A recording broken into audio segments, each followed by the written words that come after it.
Hi, welcome back to Talking Insights, the podcast that brings you the fresh perspectives from the world of market research, insights, and analytics. I'm your host, António, and in this episode, we're talking about mergers.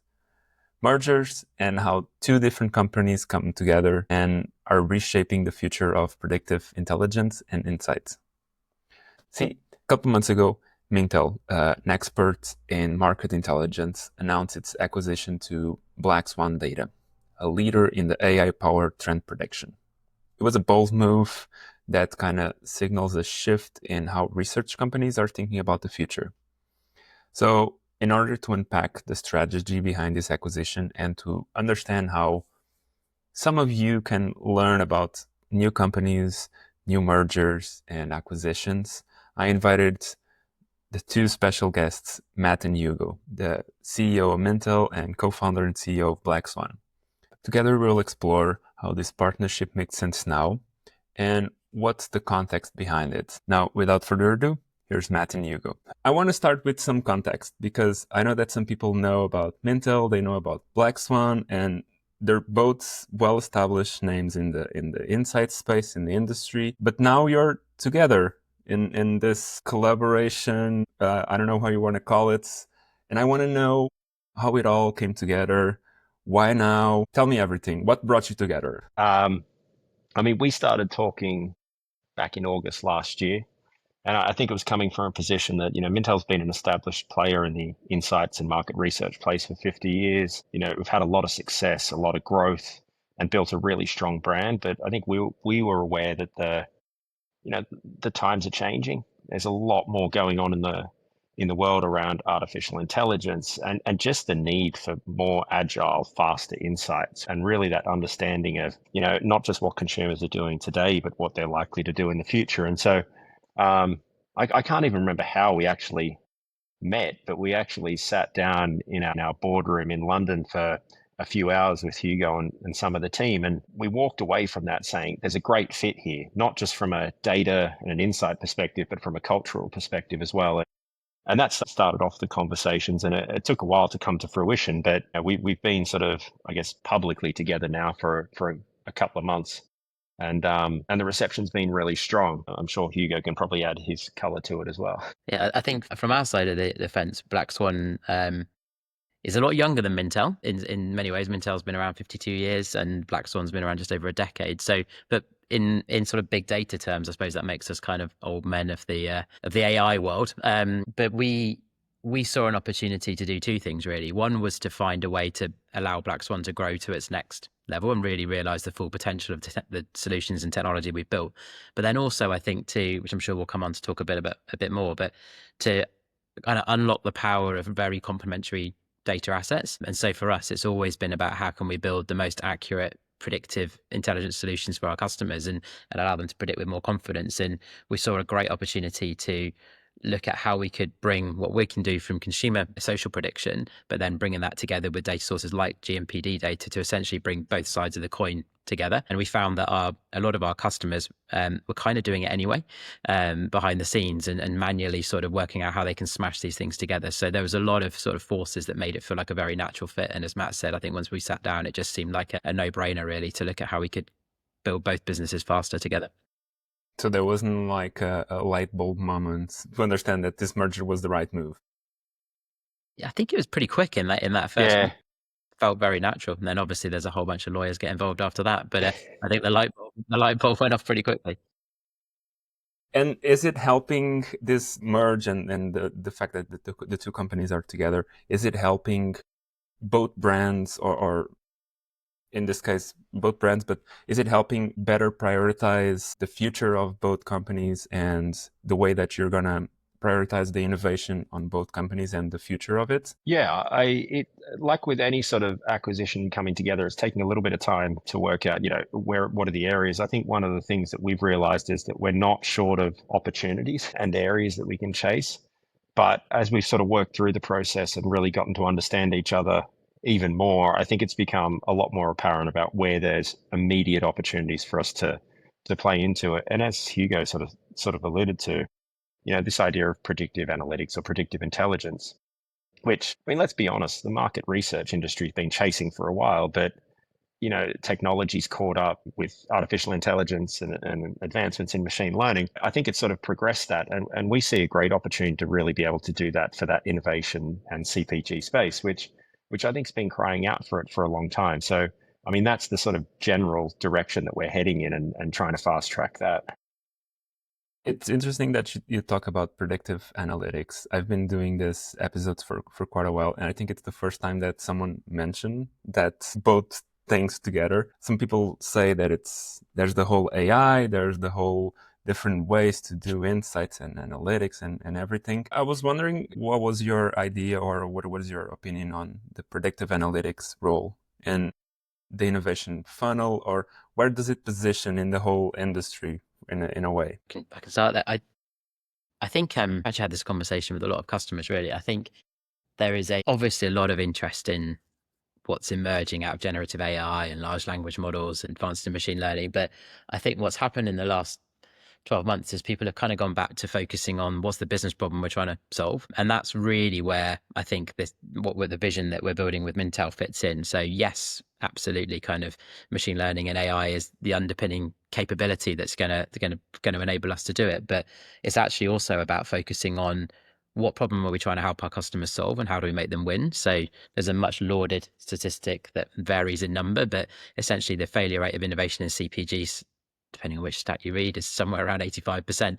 And I think we hold a shared belief across Mintel and Black Swan and our customers that that's just not good enough. And that's really, I think, the guiding kind of North Star of what we're trying to do is actually use predictive analytics to help solve that problem. And for me, that's about giving customers more precision in how they approach their innovation process. And so I think generally growth is harder to come by than it's ever been. You've got a lot of CPG brands that are seeing declining volumes, decreasing margins, and so they're going to need to find those pockets of growth in a category and then be very precise about how they go and win in those pockets of growth. And so that's really about giving more confidence earlier in the innovation process so that you can kind of fully unleash all of your forces into that space to give you a better chance to win and win against the competition there. And on top of that, then also looking at genuinely breakthrough innovation, which I think is also kind of a sort of a big topic for all of our customers. And to do all of that, it just requires confidence and confidence to deploy investment, to deploy humans, and to deploy capital. So that's where I think predictive analytics can come in and make a really big impact by giving more confidence earlier in the innovation process. Do you feel like there's more pressure, or there's like a growing pressure on the research and insights teams almost to prove their value and their worth? I mean, I know that nowadays there's like so many companies and everyone is claiming to do, in some cases, kind of the same, but do you feel like there's a growing pressure for kind of prove their right and prove their value? Yeah, I mean, both from a market research perspective and probably from a client perspective. I can speak more to the market research industry, but I mean, it's becoming far more flooded. And what I'm seeing, and I think what we're seeing, is that there's a democratization in the sense that AI is allowing more people to come into the space. And, whether it's tech startups or insight players, there is, I think, that pressure to prove value and pressure to sort of really put a stake in the ground and say, well, this is what we do and this is why we do it. And this is how we help companies. Hugo was alluding to that, really working at providing solutions. Post the acquisition, I think we had a good comment from a client. I can't remember it verbatim, but it was saying something to the effect of, it was nice to see Mintel, an insight agency by nature, by DNA, acquire a tech-based startup who was also an insight agency. So it's not about a tech company sort of building it up from scratch with not a lot of knowledge about the actual insight and research industry. It was taking something that was foundationally quite strong across both companies, even though they're slightly different in ages, but really bringing them together. So you're not just coming with sort of a strong insight knowledge and background, but you're coming with great data, good quality, and a really robust nature to approach it. Yeah. So I think, but I think coming with that, let's make no mistake that AI is proliferating not just market research, but a lot of industries. And there is an opportunity for things to not, for quality to dip, in certain areas. And I think that's going to be a risk that the industry needs to ride as well. And so I think what's going to rise is people who have got, strong quality data and good knowledge of insights to be able to sort of lift that up. That's great. And now I want to kind of ask on a more internal base, because I know that we have some of our listeners are in the most managing roles, are in the most C-suite roles. Some have already passed through mergers. Some have move on to other companies. And I was wondering, like, how are the teams feeling? How are they integrating with each other? Are they integrating with the whole new technology that it's the AI, machine learning, and everything that we have that we hadn't used in like a year, because last year there was some technology that isn't available this year. But how is it all coming together in a more internal basis? I think, and Matt said earlier, I think that there's a very strong cultural fit between the two organizations, because ultimately I think a lot of the belief systems and mission and way of working is very similar. So it's been fairly easy from a kind of people perspective. I think probably like every organization, both client side and vendor side, I think the fast pace of change is very real though, right? Like, and actually kind of to achieve the goals that we have, we need to accelerate even further. So I think that does pose then sort of not only sort of management challenges of how you organize that change process and make sure it's successful, but then as people that are doing the work, how you evolve with it, right? And not see it as a threat and see it as something that's complementary. So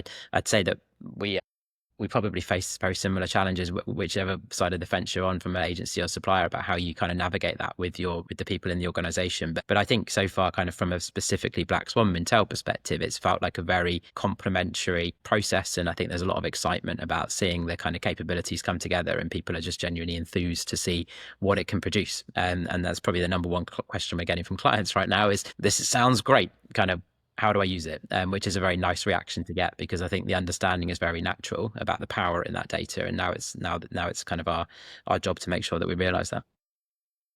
Do you have any advice for anyone that's listening on this regard of like either moving companies or merging companies?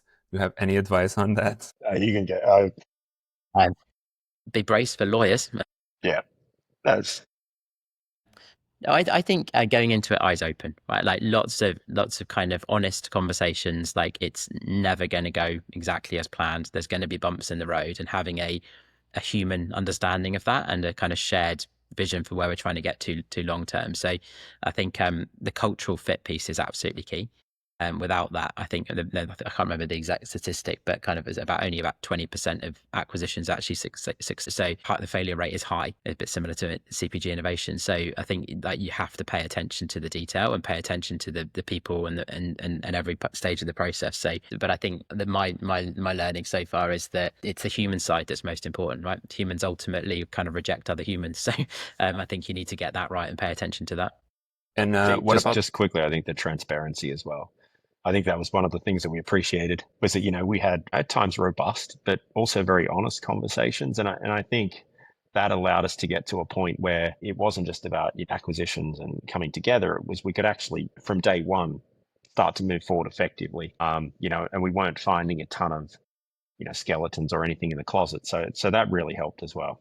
But I know that's not always a easy thing, but that's, bringing it back to, that was what we were really attracted to. Part of the attraction was about the cultural fit. So that, I think that helped a lot. That's good. Yeah, I think, I feel the same. Like the cultural and maintaining that company culture, I think it's sometimes the most important thing that you can do, especially on these types of cases where it's like two companies coming together. And I want to ask about the future. What's exciting you for the next couple of years? Do you have any upcoming launches, new services, services, do you have anything that the clients should be aware? It's a great question, and without giving away too much, because What you can tell. Yeah. I mean, there's Hugo mentioned the rapid sort of state of change that's happening within Mintel, but also, that's forced by what's going on externally as well in the industry and just generally. We're trying to move very quickly to try to bring some of these product offerings together. If you look at and really it's around that thing about solving innovation for CPG. And, when you talk about innovation, it's obviously that full pipeline, everything from sort of understanding the market that you're going into, consumers, which Mintel's done incredibly well at for a number of years, being able to identify competitors in the space, right through to coming up and testing products and optimizing them. I think we've got a right as a sort of a joint organization to own more of that funnel. And, that's one of the first areas we're really pushing down on without giving away too much.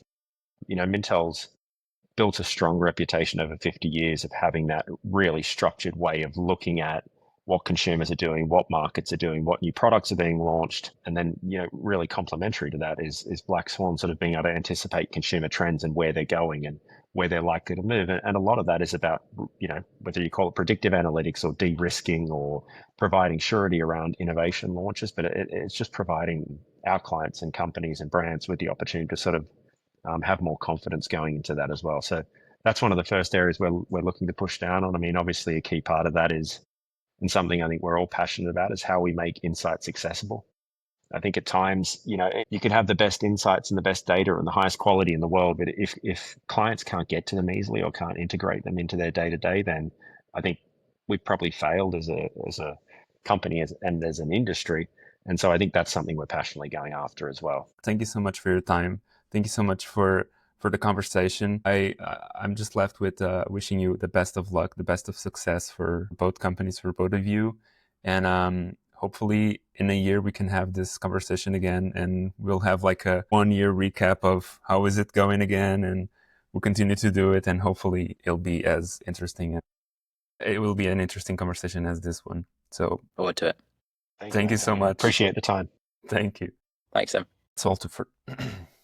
And that's all for today. Thank you so much, Matt and Hugo, for your time, for your expertise, and for lifting a bit of the veil on what's behind doors on this merger and acquisition. We'll be back next week with another episode. So until then, have a good day, and I'll see you on the next one. Bye.